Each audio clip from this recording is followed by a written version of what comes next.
لا تخجل من أن تتسخ ثيابك لتنال رزقك، فاليد التي تعمل وإن أثقلها التعب أكرم 1000 مرة من يد تنتظر العطاء.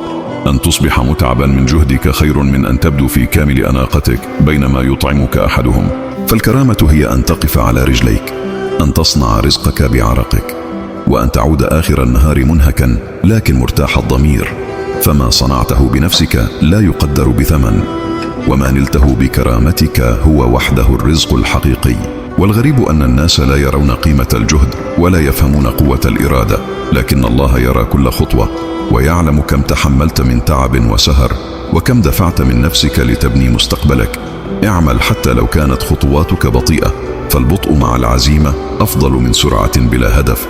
واصبر فالأرزاق تأتي في وقتها، لا تقدمها أناقتك ولا تؤخرها نظرة أحد، فالصبر مفتاح كل رزق. ماشي معاكم.